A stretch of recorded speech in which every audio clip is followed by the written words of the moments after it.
During the few moments that we have left, we want to talk right down to earth in a language that everybody here can easily understand.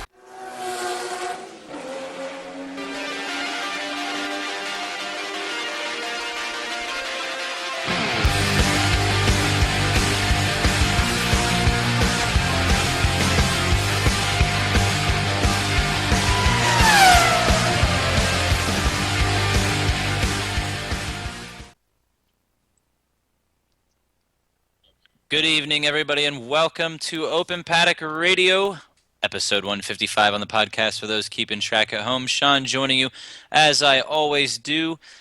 Joining me this week, I have Mike W., as always. Mike, say hello. Good evening, everyone. And we have Jay Douglas Patterson in the house, and my dog. What's up, dog? All right. Kidding. Perfect. So you guys drive for a second. Okay. And as While Sean kills his dog, good evening, everyone. We're hoping you're having a good week. Tonight on the podcast, we get to jump into the Italian Grand Prix, the last decent track we get to see until Japan and I guess Brazil counts as decent. We've got a few other things to talk about in motorsports in brief. We got some rally news we want to go through. Robert Kubica is back in a rally car, so we'll talk about that briefly.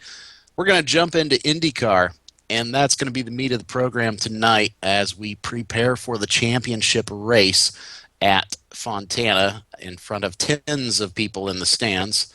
Yeah, I was going to bring that up. The single-digit dozens of people that actually show up to the track. It's crazy because, and we'll get into this later, but Fontana has always produced some really, really cool racing. Yes, that also no produced one some gets really, to see. California really produces some really, really ambivalent oval fans. Yes. So anyway, some other things to talk about in IndyCar that we'll dig into, some discussion about 2013 rules, and just a preview of Fontana. That is the meat of the program. And where's Ryan Hunter-Ray going to go at the end of the season? We'll talk about that a little bit more.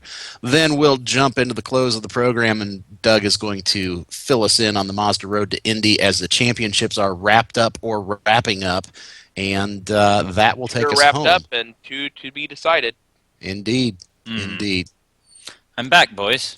Hey, welcome back.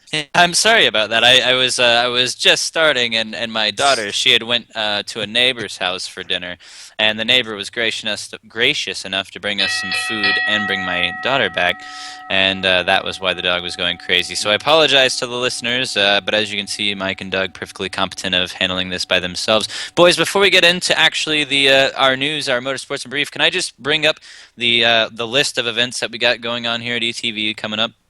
Dig in. Can we do that? Okay. Well, ETV Live this week is going to be all over Chicago Land Motor Speedway on the iRacing service.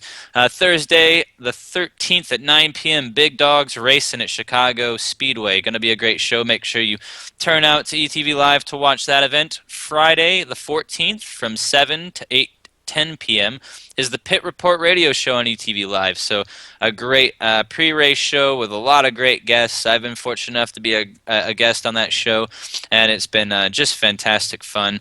Saturday at 8 p.m. on the 15th, we've got the Nuff World Geico 400 at Chicago Land Speedway.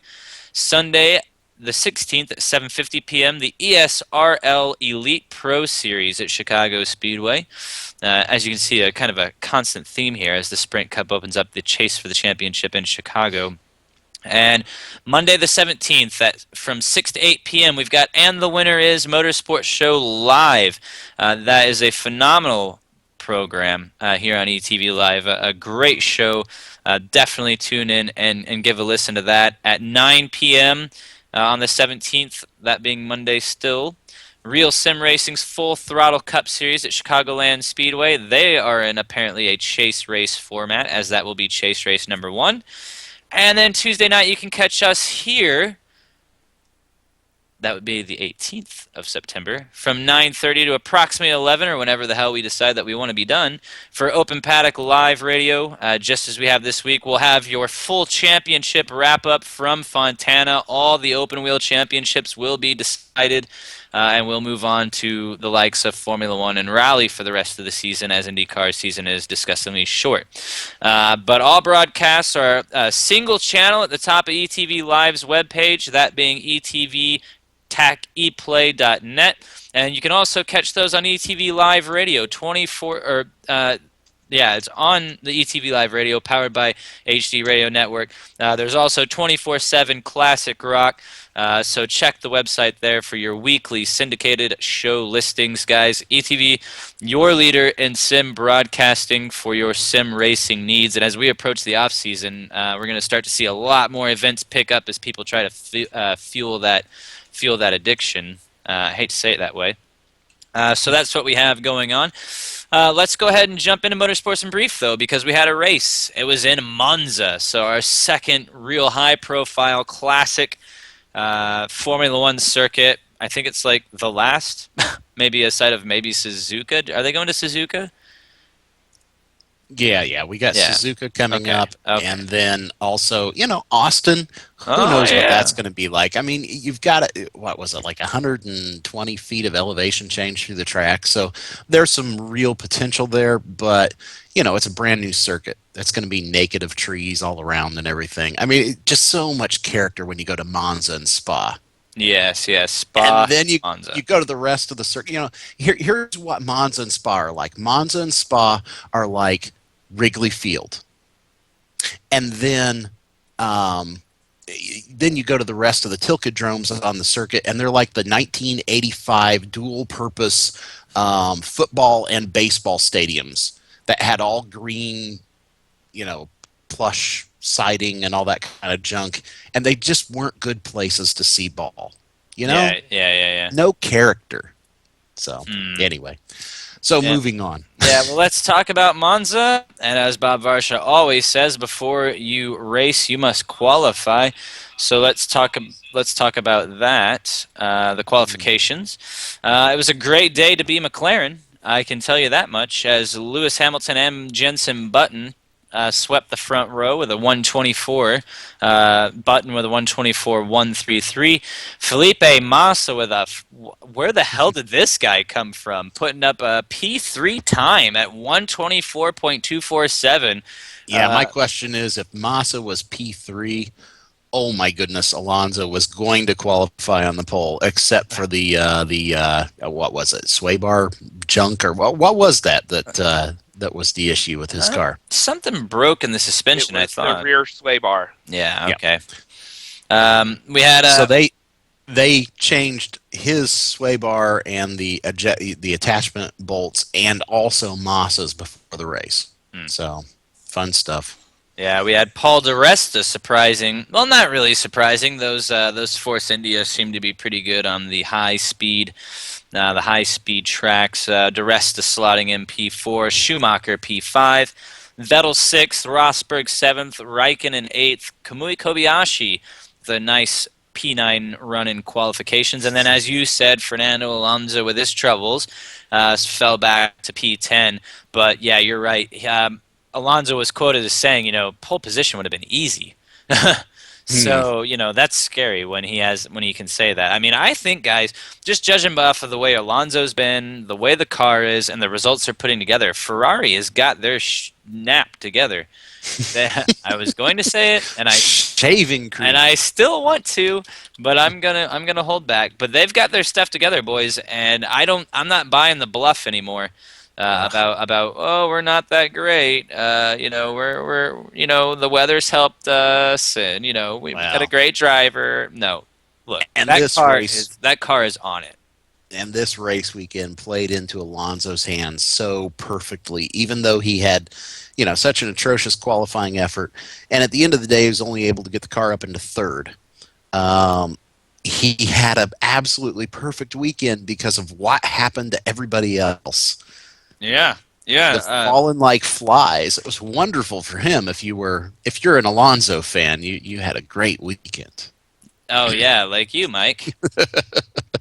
I hope you enjoyed. Damn it, I hope you enjoyed. No, Of course. it was a great weekend because, like you said, Mike, we had a lot of cars that were actually running into some attrition problems.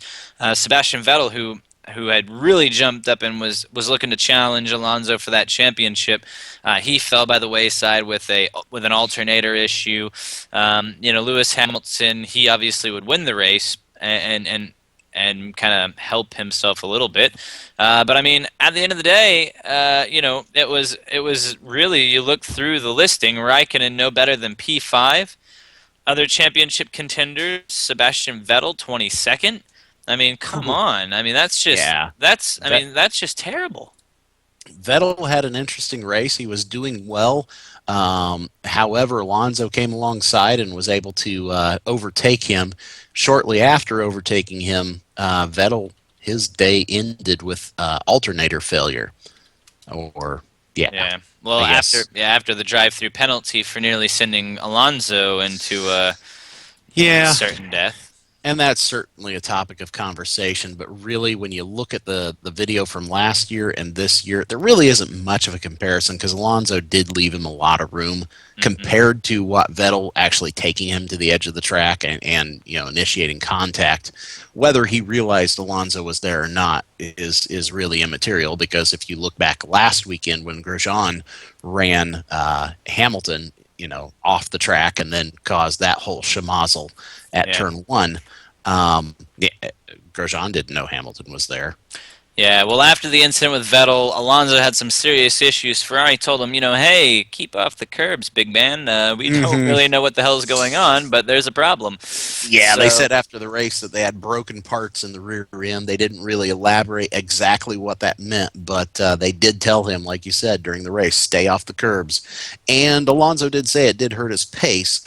Not saying he could have held off Perez. Perez was the monster of the day, though. Oh, yes, Sergio Perez absolutely putting on a clinic on track this weekend in Monza. Absolutely flying. Great stuff from the Mexican. And, if there was a place that Sergio wanted to finish well, it would be in front of the Tifosi, because he is on that short list to join Ferrari, because it's all but determined that Felipe Massa is not going to be there next year. So yeah, I mean, a lot of people were making noise this weekend that Massa may have saved his spot because he qualified third and ended up finishing fourth and let Alonso by. So maybe he saved his spot. I don't think that's the case, Alonso though. I think is faster than you. yeah. Please confirm. So, well, let's take a look at the results of the race. It was a fine Italian Grand Prix as always. I tried to get the gal to watch it. She was having none of it. We'll work on that next. Yeah, you need to fix that. Yeah, we'll work on that for the next event, and I think I'm gonna corral her into the IndyCar Championships on Saturday. So looking at the results, Lewis Hamilton leads it, or sets pole position time, takes first place, maximum points, followed by a surprising Sergio Perez in the Sauber Ferrari, mind you, and Fernando Alonso finishing P3 on the podium, really helping his title aspirations after it seemed like they were all gone. And then Felipe Massa P4, Raikkonen P5, Schumacher 6th, Rosberg 7th, and then kind of a sorry 8th place for Di Resta after such a good qualifying run. Kamui Kobayashi 9th, and Bruno Senna, who is getting the door slammed in his face all over the place. He finished 10th somehow after all of that. So, I mean, he was getting run off the track all over the place. Nobody was having any of his games. And that was funny. So what's that do for the championship, guys? Well, let's take a look. Alonso is going to lead it, 179 points over Lewis Hamilton, 142. Raikkonen, 141, and Vettel at 140. So as you can see, and if you even want to maybe even toss Mark Webber in there at P5 with 132. But if you look at it, pretty good gap there for Mr. Alonso, but everybody fighting for second place. And as we've seen already, it only takes one mistake or one issue, one reliability problem for Fernando Alonso to absolutely, fall right back into the clutches of Hamilton, Raikkonen, and Vettel. So those guys are going to be fighting hard on track to make sure that they're right there. When those Singapore walls are unforgiving. Yeah, interesting It's that. not going to take much to cause a DNF there. Yeah. It's interesting that going into this weekend, Lewis Hamilton was the least of Fernando Alonso's problems, and now Lewis Hamilton is the closest competitor in the championship. Yeah. Yeah, I mean, just the issues that Button, Webber, and Vettel had just really negated any momentum they were making. Yeah. Yeah, it was kind of a rough. It's kind of been rough for everybody but Alonso, but we'll see exactly what happens here going forward. Now let's talk about our picks, because this weekend was the podium challenge for Monza for us, because we opted to not to do the well, we didn't have an IndyCar race, so we had to do something. So we picked Formula One. So you wouldn't let me pick Star Mazda. Yeah, well, that's fair enough. Ooh, that would have been a good idea. Yeah, I thought so too. So how does it look for the podium? For the podium challenge, I was the winner this weekend with 5 points for picking. Yeah, indeed, 5 points total for picking Hamilton to finish third, and he won the race. Everybody else was blanked out because Sean, you picked Vettel, Alonso, Button. Vettel and Alonso, obviously, Vettel didn't finish. Alonso finished third. And, yeah, didn't work out for you. Same for you, Doug. Though, Sean, you did pick the Mr. Verne to go first out, and he did. Yes! Yes! Bonus point for first out. When the hell does that ever happen? Occasionally. I think we've had it happen. Let's see. We all picked Simona for the Texas race. We all picked Jean Alesi as first out for well, Indy. Except for me. I picked Michelle Except Jordan. for you. So, anyway. Naturally. Fun stuff. Well, that's awesome. Anyway. That's awesome. So what's the tally look like right now? Tally looks like Sean winning at 204 to 144 to 107. I'm second. Doug is third.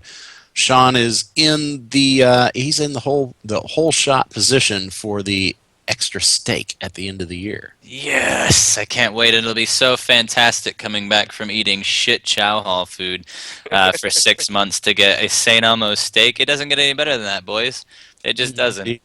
So I could probably actually just stop picking for the rest of the year and still win. Go ahead. But I will if I still win and there's a shrimp cocktail available for my bonus. I'll take it like the $5 million bonus. I'll stop picking, but if I still win, then I get the shrimp cocktail as well. Well, moving on, gentlemen, odds that Hamilton ends up at McLaren at the end of the year, or odds that he goes on to Mercedes. What are your thoughts on this? This has been an interesting media week the last week about listening to talk that he's switching teams. What do you think? Yeah, I'm thinking that I think he's going to stay at McLaren. Honestly, I think this is a lot of. I think he's trying to light a fire under the team to get the car to do what he wanted to do. It did precisely what he wanted it to do in Monza. Fantastic result for the team. I think that obviously a step to Mercedes is a step back, as Hamilton doesn't have the setup skill or the car development skill to actually make that a race-winning car. So I'd say that this is just great tactics to stay at McLaren. I think he's happy. I think he's just frustrated because the team isn't giving him anything to work with. But after Monza, and now he's sitting second in the championship, I think that he may change his tune just a bit. 5 Live was saying that Hamilton, after the race, was trying to go directly to the scales, but the FIA, Charlie Whiting dude, he escorted him over to get hugs and pats from his team. And then going on, ESPN F1 is basically saying the morose and monosyllabic Hamilton after the race fueled speculation he was on his way out, or at least angling for a better contract. Yeah, even the Speed Boys said, just how downtrodden he looked. It's like, hey, you just won Monza. Be happy. Yeah, it doesn't make sense. I mean, we saw this last year at the end of the season as Hamilton was just, pity party on the world because his girlfriend was leaving him and all that kind of crap. I mean, it was just it was pathetic and it was annoying and it got really tired after hearing it a few times. And now we're kind of seeing it again after he wins a race in the middle of the season when he's second in the championship. It really makes you wonder what's going on. Ross Braun was making some funny comments last week. He was saying that that the top Formula One drivers should aim for manufacturer teams for 2014 when the new engine package comes in.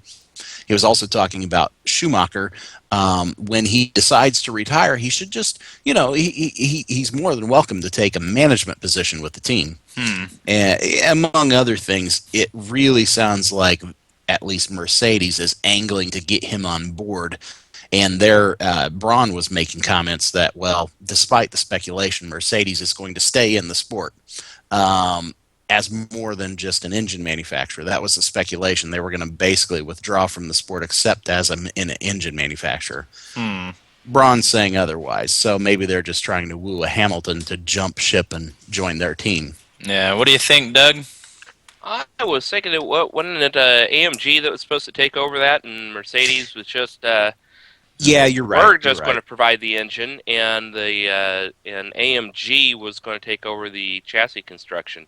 Yeah, but that story was also fueled on the suspect that would also be fueling Michael Schumacher on the team as well. Okay, so Schumacher and Alonso. Schumacher, you mean? Well, there was. I'm sorry, I can't say that with a straight face. Well, no, there were some people saying that Schumacher could go back to Ferrari at Monza. Granted, I think that's completely ridiculous, but I mean, there was rumor about it. I mean, scuttlebutt being what it is. I was saying Schumacher and not Alonso, Hamilton at AMG. Rosberg. Yeah, Rosberg's kind of the face of the company, even though he hasn't really set the world on fire either. I was gonna say, Rosberg would make a perfect number 2 driver to Hamilton. Yeah. Schumacher won't have any of Hamilton's. Number 2 is the problem. Yeah. He is really not shown. He's not really shown well. Covered himself with glory this season. No. I was really hot on Rosberg a couple seasons ago, but man, he's not done squat, and his teammates just pummeled him. Yeah. Well, we'll get into that as silly soon. We'll have plenty of time for silly season here going forward. It all kind of hinges on what's going to be happening with Schumacher and Hamilton and that whole triangle of death. But let's talk about Robert Kubica, a guy who will not be back in Formula One. He is taken quite a liking to rally, even though it nearly killed him. And he won a rally this weekend, actually, in his driving return. He was in a Subaru Impreza WRC, did a phenomenal job in a short little Grande Gomitolo di Lana rally. Yeah, there you go. Yeah, whatever. Well done. Yeah, that was actually really good. But Kubica would win the race in a nice-looking STI. Very sleek-looking car. Good for him. Kind of furthers, the whole speculation that he was testing a factory Ford. It'll be interesting to see where he goes from here, but I can assure you that Formula One is not that place. Let's also take a step and look at Canadian Rally as Ken Block continues his world tour of events that he wants to run when he chooses. Just one last comment. Just one last comment on Kubica. It's interesting that this article on ESPN F1 points out that the extent of Kubica's injuries, quoting from the article, the extent of Kubica's injuries were revealed further on the podium after the rally with the use of his right arm severely limited during the celebrations. I would say, yeah, pretty unlikely back to Formula One, just like you said. Mm-hmm. But for his recovery, phenomenal. Oh, yeah, great job winning the race. Go ahead, Doug. I was going to say, but still, gets to rally. So I mean, it's he gets to rally, so that's good. There is that. I mean, I know rally is what got him into this, but it's one of those never give up things, right? Yeah, that's all right. Formula One, okay, fine, you don't get to do Formula One, but I don't think this. If he's successful in some of these smaller rallies. I don't think there's anything that prevents him from, if the WRC is actually going to be around next year, if it doesn't actually happen, that he finds a ride over there. Yeah, we'll see what happens. Well, okay, Anything's the possible. WRC will be around, right? It's just whether anybody will actually know about Notice it. that they're around. Yeah. Maybe they'll end up on Versus. Yeah, there we go. Oh, Worldwide TV package on NBC Sportsnet. Well, let's talk about the WRC because we're heading to Rally GB, the Wales Rally GB, one of my favorite rounds. A nice, proper, usually nice, proper gravel rally. We're going to have a slew of cars. Obviously, Loeb, Solberg, Hirvonen in the lot, Osberg. Matthew Wilson's going to be making a comeback as well. So it's going to be awesome to see that event. The event is based in Cardiff, and we're going to see the WRC and the SWRC competing. So this is going to be Petter Solberg's best chance to win a rally. Plain and simple. So That's he needs Sebastian Loeb's best chance to extend his rally win streak. and his championship lead. Yes, this is Formula One from 10 years ago when Schumacher won everything and nobody really had any legitimate chance of winning anything except Rubens Barrichello. Nice. All right. Well, let's talk about the promoter, the WRC promoter. We are still waiting to find out precisely what's going to happen with that. Story of the moment, at least the story that we reported based off of Autosport, is that it was going to be Red Bull's media arm, the Red Bull Media House. They are not a shoo-in at the moment. That is going to be decided in about 20 days at the World Motorsports Council. We'll find out who exactly will be promoting the WRC next week. I have a really good hunch that it's going to be the Red Bull Media arm, Media House. However, I think they're just waiting. They're not going to discuss the specifics of the contract or the deal until it's properly addressed with the World Motorsport Council. But I would look to see Red Bull Media House get picked up here pretty quick. That really is the front runner in it, and they've shown they can do some really fantastic work, especially with this type of event. So now, the next question is, okay, they got a promoter. Do they have any kind of TV deal? Mm-hmm. Any word on that? I don't know exactly what we're going to be doing about TV. I think that's something that Red Bull will sort when they get there. If Red Bull's wise, they'll just do a direct. Well, obviously no, but it would be kind of cool if they did a direct to internet broadcasting. Awesome. That would be cool, but you really need the TV broadcasting. I was going to say that's not going to sell advertisement. Ask ALMS how well that worked. Mm-hmm. Well, there's just a small cadre of people who are dedicated to that niche market of direct to internet broadcasting. Yeah. Until some big properties really go that way. Aren't we direct? Never mind. Carry on. Yeah. Sorry, we're a very niche market. Yeah. Because not everybody in the mainstream can handle our opinions. Yeah. Right. It's just worth noting, the WRC just needs help, and that's that. I mean, it needs to be a better advertised product. That needs to be a better broadcast product. We really want to see it improve. One of the things that Red Bull brings to that is, hey, they could do a Red Bull air race in conjunction. They could put up those giant pylons along the stage, so you'd be shooting off cars and planes at the same time, going along the same stage. Wouldn't that be awesome? Oh yeah, dude, come on! Love it if the air races actually came back. It's looking less likely that they will. Yeah, well, and then you have a downhill stage, so somebody could be like doing a road luge alongside the cars. Yeah. Well, let's actually somebody in a flying squirrel suit too. Yeah.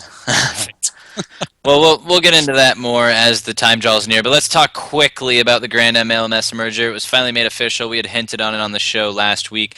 Right now, it looks like, as we discussed, it's going to be a merger. Takeover? Yeah, it's a takeover basically of Grand Am. The key members from ALMS will be invited to the board. However, they've given up all their properties, including Sebring, as well as their lease on Road Atlanta, and that's all going to go to NASCAR and Grand Am. And as far as the car classes, it looks like we're going to have the LMP2s, the DPs, the ALMS GTEs, which are phenomenal, and then the Grand Am GTs will kind of fill in as a GTC or like a GT2 kind of deal. They won't be on the same level, so the GTE standards will not be compromised, thankfully, as that's probably the best thing ALMS has got going for it at the moment. And then we'll also somehow, some way, get to see the LMP2 cars. Yeah, it'll be fun to see how this all shakes out. I mean, obviously, it is way too early to really know exactly how this is going to go. Things change year on year, and they really have to. They say that they're going to continue their involvement with Le Mans, and they have noted that Don Panos, who owned the whole schmozzle before, the whole kit and caboodle, he stated that it was important that they continue that connection, and he's got assurances from NASCAR that that's going to continue. So that's great. However, how does that shake out? What classes are going to be Le Mans compliant, and which ones are going to be, Continental Tire crap series? So yeah. Anyway. No. Yeah, I like Continental Tire series. No, it's crap. No, it's fun to watch. I do enjoy that series. You can flush it down the toilet. Oh, but share your real feelings with us. But anyway, we need to move right along, gentlemen. Yeah, let's get into IndyCar. All right, so before we get into Championship Week, a lot of rumor on what our HR is going to be doing. Is he going to be staying at Andretti? He's been courted by Penske. A lot of people saying, Penske's a once-in-a-lifetime thing, so, we'll see what happens. But right now, according to Autosport, all things indicated that RHR is going to stay at Andretti Autosport for loyalty purposes. He wants to stay, be the leader there, and I think this is a good move for RHR because he just needs to be at Andretti. Honestly, not because Penske's a bad thing, but because the fact is you're going to go there and you're going to be playing second fiddle. Yeah, I think the thing that this article doesn't point out very well is they gloss over the fact that the comments are made that Andretti needs to put a program together and Penske needs to put a program together. They don't have a funded car for him next year at this point. Now, it'd be a whole lot easier. DHL? Well, that's what it says. I mean, it says that Penske Andretti, we are hoping, quote from Andretti, we're getting real close to having it all locked down. I feel very confident the Ryan's going to be with us. That's great. But we've heard those kind of platitudes before. So both of them are working on a deal, and it might come down to who has their whole deal together first. Yeah. Obviously, we're not going to hear anything before Fontana, and after Fontana, it's going to be crazy. Mm-hmm. It's going to be really tough for Hunter Ray to win the championship. He has a really good chance, but he has to rely on willpower to just lay down this weekend. It's about lay down. It's a pretty. He's got a decent opportunity. I'm not going to say it's a given. I mean, but he's got to finish a few positions ahead of Power. Obviously, I mean, he all but practically has to win the race. Yeah, I mean, he has to finish first, second, third, or like fourth, somewhere in there, along with some bonus points to be able to even have the point gap to be able to make up the 17 points he's missing. So it's going to be pretty tough for him to win the championship. He's going to have to rely on Penske to have a bad day and not get their setup right and not be able to keep Power in the same ballpark as Hunter Ray. But Power has the advantage that all he has to do is follow the same pit strategy as Hunter Ray. Yeah, true. Well, let's do this. Let's talk about We're going to have a trivia question. We're going to do something new here tonight. We're going to have a trivia question for a chance to win some ETV swag. How's that? Sweet. So we'll do that here in a few seconds. So stay tuned. Stay in the chat room so we can let you know what the question's going to be. But let's talk about with Chip Ganassi and Jimmy Vasser. Now, obviously, Alex Zanardi had a very motivational, inspirational, whatever you want to call it. I mean, a fantastic time at the Paralympic Games, winning multiple gold medals in the handbike. I mean, just truly amazing stuff. And then it was released that Jimmy Vasser said, yeah, I spoke with Chip Ganassi and said we need to make it happen between the two of us before somebody else steps in to run him. He belongs driving for me or Chip or in a car we run together. I'm serious. Stay tuned. That, talking about Alex Zanardi potentially running in the 2013 Indianapolis 500 using hand controls. And guys, they're serious about this. This isn't a joke. That's Wow. Well, epic. That is epic. It's epic, but it could only happen in IndyCar because it certainly couldn't happen in F1 because you're required to, deploy the fire extinguisher and put out your own car in F1. That's true. Alex Zanardi's a badass. He probably Yeah, no, I am in love with this idea, and I cannot wait to see Zanardi at Indianapolis. That will be the coolest thing ever. Absolutely coolest thing ever. Yeah, I agree. I hope it happens. I know there'll be some safety issues that'll need to be addressed, as was pointed out, but we'll see exactly what happens. They got to work with Dallara on the controls. Dallara says they can do it, as Zanardi has drove some other cars for them. So. Well, Mike Johnson in USF 2000, he's been doing pretty well with hand controls. Mm-hmm. So, but stay tuned for that. Let's talk about the schedule for just a brief moment. Let's talk about Providence. It looks like Providence, Rhode Island, according to Racer Magazine, street course race around the streets of Providence, Rhode Island is a pretty good deal that this is going to happen. So, looking pretty good to be running there. It looks like there were also some talks. It looks like there was also some talks about Chicago and potentially Fort Lauderdale as well, Mike. Yeah, I'm just kind of confused by this. Yeah, it would be awesome if they could do Providence. They said that they were entertaining Boston for a while, but there was far more interest from Providence, which is just it's commuting distance there. Yeah. Well, it's commuting distance for us in the Midwest, but it's not commuting distance for those out there because they have to actually fight through traffic to get there. So it's actually like 6 hours to drive from Boston to Providence, probably on a normal rush hour traffic morning. Anyway, but we've heard of Chicago being teased. Fort Lauderdale's been in the mix the last couple of years. Street races come and go, and until I see something really far more convincing than a report, I'm not going to give it much credence. But it sounds like this is pretty far along. NZR Consulting's been involved with what they do to bring about road courses, as they've been involved in all of IndyCar's road courses of late, or street courses, excuse me. So, what do you think, Providence? Hey, why not? Well, yeah, good as any. I would rather see a.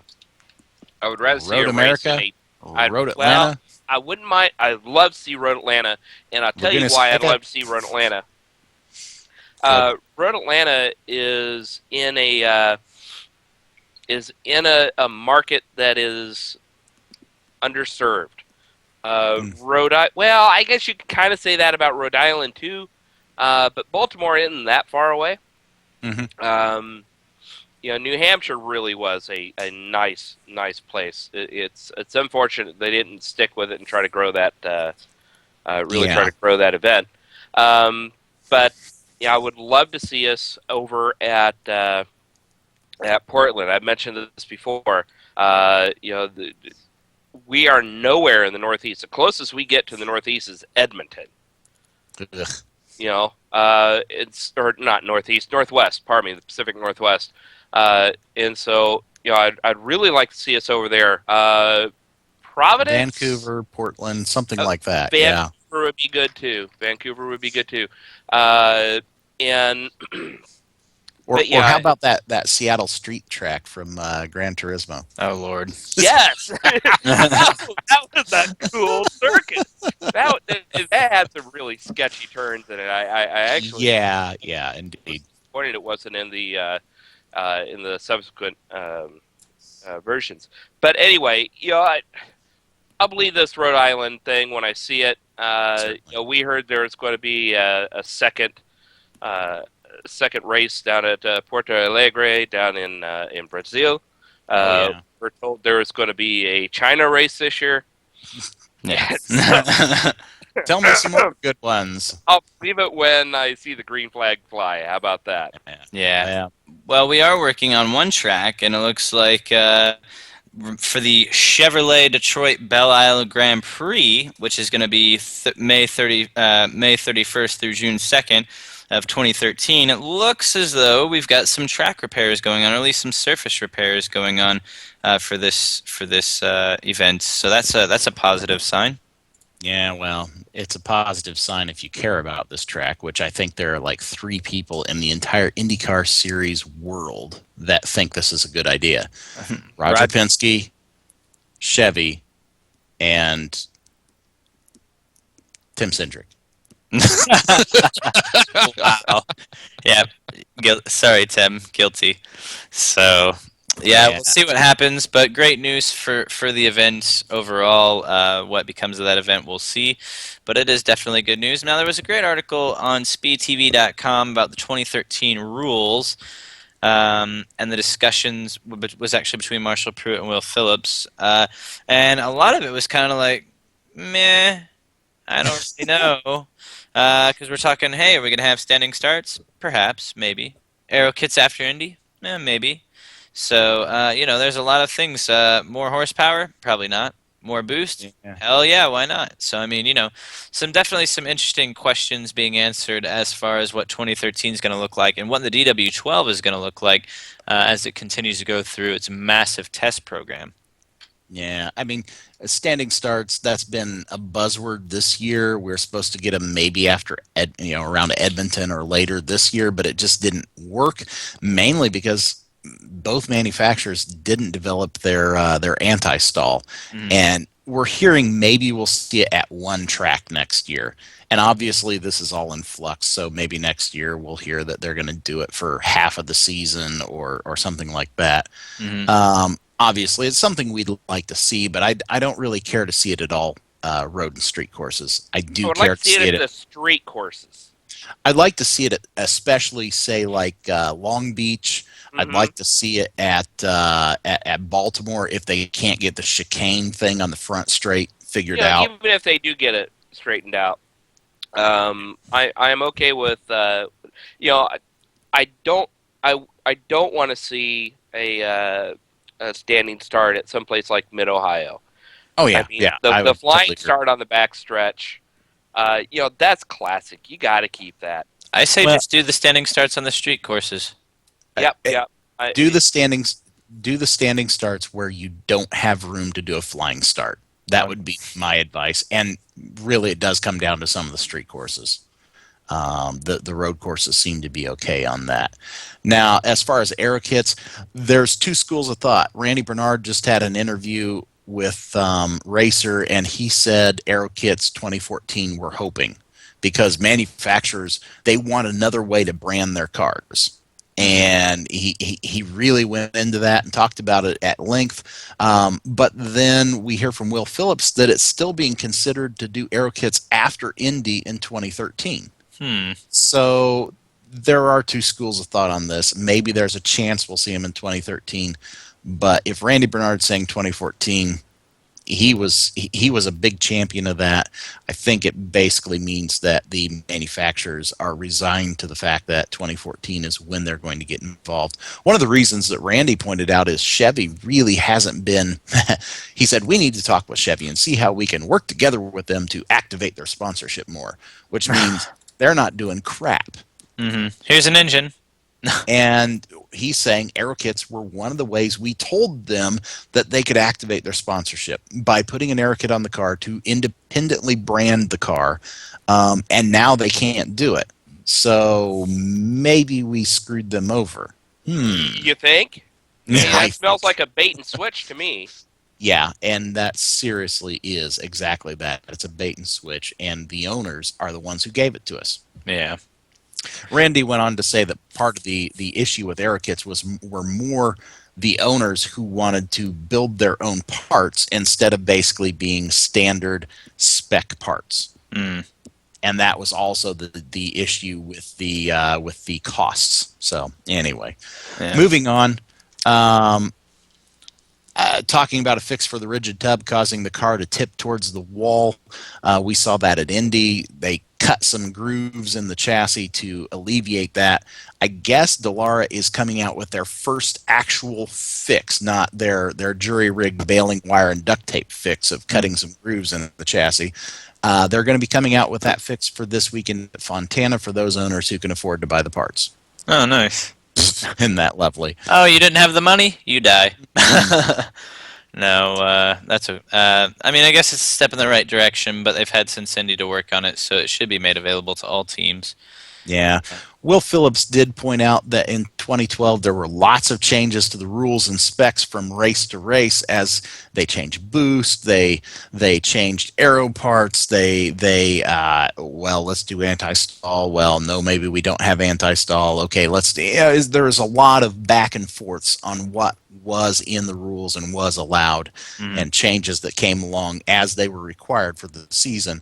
2013, they want to have all of that spelled out as much as possible before the season starts instead of going race by race making changes, which got some technical infringements on some of the teams as they went from race to race and so on. So hopefully that will be the case. Like you said, Sean, more horsepower for 2013, not likely. These engines already are having to do a lot, and they're already way over on their engine allotment. Several of the teams are already in the bonus, as you would say in basketball, when the shot clock, when you're making extra shots for fouls. However, more boost, more likely. But you have to take that with a grain of salt. I mean, the more boost you put in the car, it does do some funky things. Like we saw with Honda at Indy. Honda put more boost into the car when they were doing qualifying, and it didn't fare very well for them. However, when they went to race, they took the boost away and they won Indy. Yeah. Fairly interesting thing. So there's not a 1-to-1 relationship for more boost equals more horsepower. So...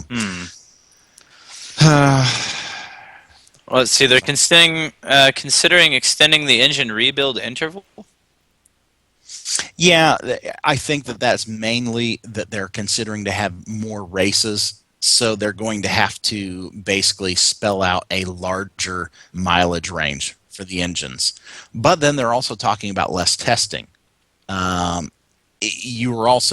also heard Dario saying, "Hey, we need a testing engine that doesn't infringe on our ability to run races, so we can go out there and test the balls off of that engine, and then go race with a different engine that we haven't destroyed in testing."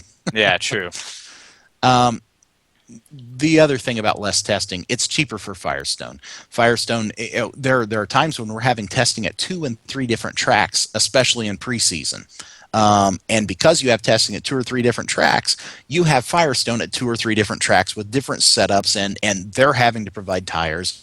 They're having to provide their whole setup at these tracks, and it'd certainly be cheaper for Firestone. It'd be cheaper for the teams if you do less testing, and it would be better for the teams if you did more strategic testing, like at the beginning of events, instead of like this week, there were 2 tests in Fontana.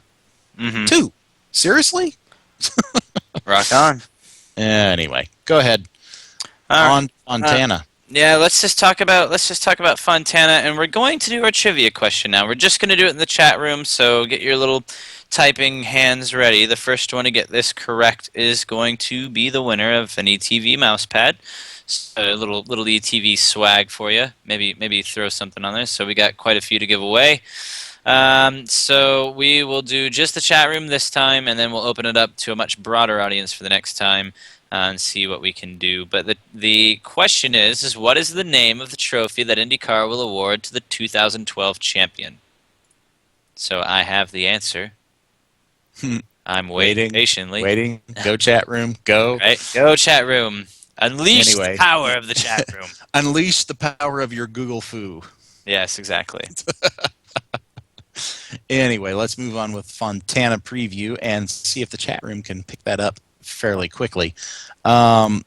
Okay, title contenders, they tested at Fontana this past week because there were 2 tests at Fontana this past week. Mhm. And so what? It's testing. We really don't care. But going into the weekend, obviously, we've got Ryan Hunter-Reay and Will Power vying for the championship. And like we said, it's going to be a doozy. It's going to be interesting to see because Hunter-Reay definitely has the advantage on the ovals, whereas Power, he has the advantage in the points. So it's going to be a fun little strategic battle. It's going to be interesting to see if they try and sprint out and get the pole and the most laps led, or if they'll even be capable of that. I mean, setups on any given weekend can be fickle. So yeah, it's going to be it's going to be a great battle because really, I mean, it seems 17 points seems like a lot, but Hunter-Reay doesn't have much that he really has to do. I mean, he has to finish obviously high in the order. Yeah. But he only has to finish a few positions ahead of Will Power to steal the champ. Well, it depends on what positions we're talking about. Yeah, I mean, he has to finish 3rd or 4th to even be in contention. Because he has to be able to create a gap in points between himself and Power. He has to be able to gap those 17 points. And the only place he can do that is the front of the end, because no matter what, Power just showing up this weekend, he gets 10. Well, Power turning 1 lap this weekend in the race, he gets 10 points at least. And the way they do points, they pay 12 points down to like 20th position. So just by showing up, Power is already in big time contention for this championship. All he has to do is be close to Will Power to be able to, or excuse me, all he has to do is be close to Hunter-Reay and he wins the championship. So yeah, well, we're definitely go ahead. Oh, it's just we know how Penske does in these championship battles of late. So hopefully this isn't Motegi all over again with Ryan Briscoe in tears in the wall. But you know, something that plays into Will Power's hands is this is going to be another reduced downforce package race similar to Texas. They'll use the Indy rear wheel flares like they did, you know, the rear wheel pods that protect the rear tires. They'll use those like they did in Indy. Yeah, exactly, where they had the flare that sticks up beside the rear wing element. Really cool looking part of the car. I mean, I think the cars looked best this year at Indy. So anyway, that's just me. Yeah, well, we're going to see the same reduced downforce that we've seen in Texas. Also, Sebastian Saavedra is going to be in a 4th car for Andretti Autosport, so good for him. And Joseph Newgarden will be back in the car after a disastrous, sit out in Baltimore where we saw Bruno Junqueira driving his car after his finger incident from Sonoma. So those are also notables to watch out for this weekend in Fontana. But let's just see. I mean, at the end of the day, guys, who's it going to be? I think Power wins. Hunter-Reay has a really good chance because of the discrepancy of his talent and Power's talent on the ovals. But any given day in this situation, 17 points ahead, I'm going to take Power. Okay, what do you got, Doug? Man, flip a freaking coin. Yeah, I gotta go. Yeah, and yes, exactly what Spike said on the chat room there. It's gotta be Will effing Power. I think it's going to be close. I think it ultimately comes down to whether or not Power's pit crew and his strategists screw him over or not. If he doesn't get screwed over by his own team, the championship is his. Wow. Well, no. Here's looking at you, Penske. Am I wrong? Exactly. No, you're absolutely right. What do you Yeah, think, you're right. Sean? I think it's going to be. I'm going to go against the grain, and I'm going to say that I think RHR pulls the championship out because Penske gives me no reason to believe that they're going to do anything to win the championship. Nah. And I've I said it. hate my previous comments. Yeah, so No. RHR I have for the championship. I think the team will put everything they have into it, and Hunter Ray is so inspired right now, and just really ready to go. So it's going to be an awesome event, and I really hope for RHR's sake that he can get it. But really, if Willpower wins, he kind of deserves it as well. So I guess I won't be too upset. But it's going to be a hell of a battle, and I can't wait to watch it. So, but let's go ahead and do our podium pick for the weekend. My race win is going to go to Ryan Hunter-Reay. My second place will be Scott Dixon, and third place will be Marco Andretti. Ooh. Fun stuff. Let's see. I just had a log out happen, so I'm moving back down the page. What were your picks again, Sean? Just throw them out there. Yeah, RHR. it's going to be Ryan Hunter-Reay, followed by Scott Dixon, I think I said. And third place will be Marco Andretti. I got to give my boys some props. I don't think I've picked them for anything this year. Nice. First out. First out will be Simona. Okay, for me, I picked Dixon for the win. He is the king of the ovals, and until proven otherwise, I'm going with him. Hunter-Reay is going to finish second, with Wingman Andretti driving third. I don't think it's going to be enough, though. Takuma Sato will be first out. And I've got Franchitti to win. I think he's due. I know, don't say it. I'm not happy about it. Franchitti to win. Power in P2. I think Pagenaud makes it to the podium. I think he's in P3 and Simona first out. Nice. Yeah, a couple other things going into the weekend that we do need to make brief note of. Sebastian Saavedra will be in for the fourth Andretti car, driving the AFS entry. They love him, and on top of that, good reason. Yeah, there is, and he's got great hair. Much better than Dario's. Oh, you shut your damn mouth.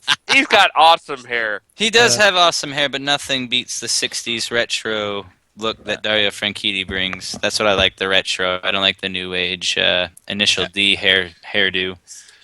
The other thing that needs to be pointed out is Joseph Newgarden will be competing this weekend back from finger leave, and hopefully he has a much better weekend than he did at Sonoma. Yeah.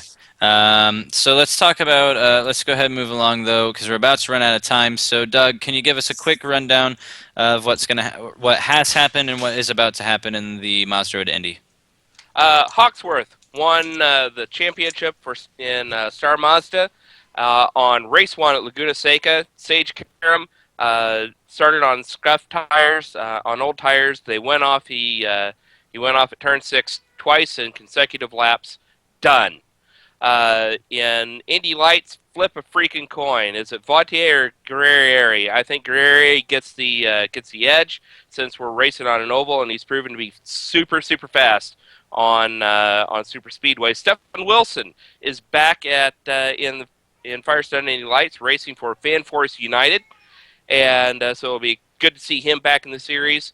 And USF 2000 Series finale is at VIR, Virginia International Raceway, this weekend. Again, flip a freaking coin. Piggott or Brabhams. Who's going to win? And that's it. That's all I've got. All right. Well, that was quick. Jesus, that's like the fastest you've ever done that, Doug. Christ. You've taken me by surprise. I don't know what's happening right now. I'm lost. No, good job. That's all we have for tonight, everybody. We are going to go ahead and get right back out of it here and take you back to the classic rock for some Bad Company, one of my favorite bands. So fantastic stuff. So keep it at ETV Live for all your sim broadcasting stuff. All your sim broadcasting coverage. I'm sorry, not stuff, coverage. And we will see you here, same bat time, same bat channel next week. So thank you, everybody. Have a good night.